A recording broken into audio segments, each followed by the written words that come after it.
Have you ever felt a deep sadness for a place you love, even if it's far away?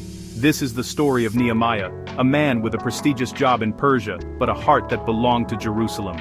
He was the king's cupbearer, trusted and comfortable, yet restless. His people, the Jews, and their city, Jerusalem, weighed on his soul. One day, men arrived from Judah. Nehemiah rushed to them, desperate for news. He hoped for good news, but what he heard broke him. Jerusalem's walls were in ruins, its gates burned, its people in danger and disgrace. The city was defenseless, the people vulnerable. Imagine learning your childhood home was destroyed, your family living in fear. Nehemiah's palace comforts suddenly felt empty. The news pierced his heart, and he could not shake the burden. This pain would become his mission. Nehemiah's story isn't about a king or a soldier, it's about an ordinary man moved to extraordinary action. His journey began not with a grand plan, but with a broken heart and a simple question: how are my people? The answer changed everything. The comfort of the palace faded, the call to rebuild grew stronger. Nehemiah's burden would soon become a holy mission. He was about to step out of comfort and into history. Sometimes, the greatest change starts with a single aching heart. Nehemiah's story shows what happens when one person says, "I can't ignore this anymore." He was a man of two worlds, one of luxury, one of loss. But his heart chose the broken city. The journey to rebuild was about to begin. One person's pain became a nation's hope. Nehemiah's story is a reminder. When your heart is stirred, you can change the world. The burden was heavy, but the mission was holy. Nehemiah was ready to act. His journey was just beginning. Jerusalem was once a city of glory, David's city, Solomon's temple, a beacon of faith, but war and exile left it shattered. The Babylonians destroyed its walls and burned its gates, leaving the city exposed and its people in despair. Without walls, Jerusalem was defenseless. Robbers and enemies came and went as they pleased. Every night brought fear, every day, shame. The people lived among ruins, their hope as broken as the stones around them. In the ancient world, a city's walls were its pride and protection. Broken walls meant disgrace. Neighbors looked down on Jerusalem. Its people felt forgotten. The city's pain was more than physical. It was spiritual, a wound that would not heal. The people needed more than safety. They needed dignity restored. Jerusalem's ruins were a daily reminder of loss and failure. The city cried out for someone to care enough to rebuild. Nehemiah heard that cry.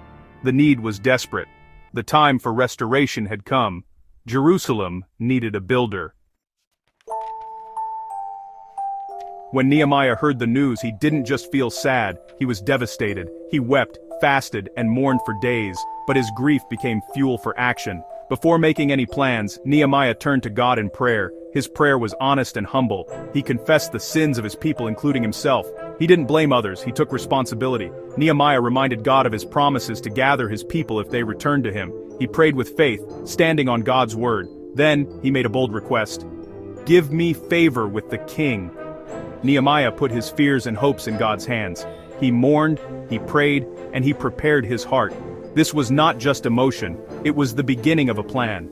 Nehemiah's combination of deep feeling, humble prayer, and strategic thinking set him apart. He knew true change starts with a humble heart before a holy God. His prayer was the foundation for everything that followed. Nehemiah's story teaches us: before you act, pray. Before you speak, seek God. His faith was not passive, it was active, ready to move when God opened the door. Nehemiah's prayer was the turning point. He was ready to act, but only after seeking God's guidance. The journey from palace to ruins began on his knees. Prayer was his first tool in rebuilding. Nehemiah's heart was broken, but his faith was unshakable. The mission to rebuild started with a prayer, and God was listening. The moment of truth came. Nehemiah stood before King Artaxerxes, unable to hide his sorrow. The king noticed and asked, "Why are you sad?" Nehemiah was afraid, but he answered honestly, "How can I not be sad when my city lies in ruins?" The king asked, "What do you want?" Nehemiah prayed silently, then boldly asked for permission to rebuild Jerusalem. He requested letters for safe passage and timber for construction. Nehemiah had a plan. He wasn't just dreaming, he was prepared. The king granted everything he asked for. Nehemiah's faith and preparation paid off. The journey to Jerusalem could begin. God's favor opened doors no one else could. Nehemiah's courage and planning made the impossible possible. The mission was underway. The builder was on his way home. After a long journey, Nehemiah arrived in Jerusalem quietly. For 3 days he observed and listened. Then, at night, he inspected the ruined walls himself. He saw the devastation firsthand, the rubble, the burned gates, the gaps. Now he understood the challenge. Nehemiah gathered the leaders and people. He spoke from the heart. We are in trouble and disgrace, but God's hand is on us. He shared how the king had granted him favor. He invited them, come, let us rebuild the wall. Hope sparked in the people. They responded, let's start rebuilding. The work began, organized, strategic, and united. Nehemiah assigned sections to families and groups. Each worked on the wall near their own homes. Priests, goldsmiths, merchants, all had a part. Everyone owned the mission. They weren't just building a wall, they were restoring their community. The sound of construction was the sound of hope returning. Nehemiah's leadership turned despair into action. The people worked, side by side, united by purpose. The wall began to rise. The city's dignity was being restored, stone by stone. Nehemiah's vision became their vision. Together, they rebuilt what was broken. The work had truly begun.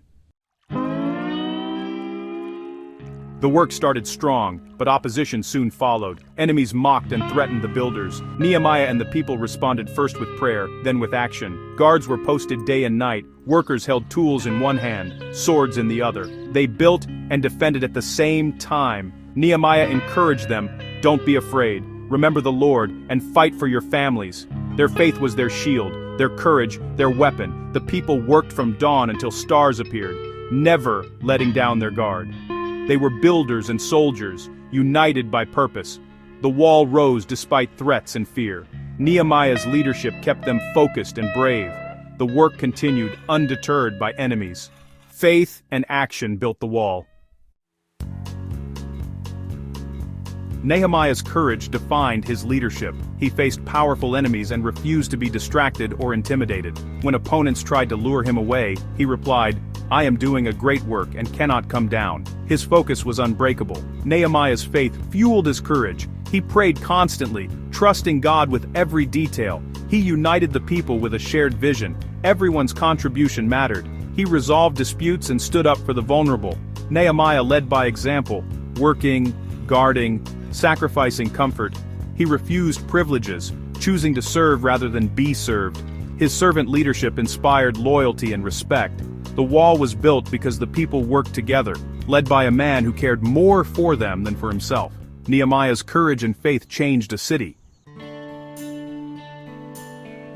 Nehemiah's story is a blueprint for making a difference. Change starts with a burdened heart, one person caring enough to act. Prayer and planning go hand in hand. Nehemiah prayed deeply, but he also planned carefully. Faith is the foundation for wise action. The wall was built by ordinary people, each doing their part. Unity turned weakness into strength. Perseverance overcame opposition and discouragement. Nehemiah refused to quit, keeping his eyes on the goal. The wall was finished in 52 days because they didn't give up. When you face challenges, remember Nehemiah's example. Trust God, work together, and keep building. One heart, one vision, can change everything.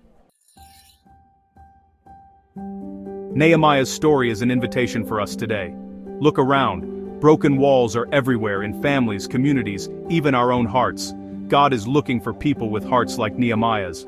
You may feel ordinary, but God uses willing hearts. Your journey starts with a simple prayer and a willingness to care. What wall is God calling you to build? Maybe it's encouragement, forgiveness, service, or integrity. The work may seem big, and opposition will come. But don't be afraid. God is with you. Take the first step. Be brave, pray, and act. Invite others to join you. Start with one small stone. Rebuild the broken places in your world. Be a restorer of hope. The world needs more Nehemiahs. Pick up your trowel and your sword. The good work is ready to begin.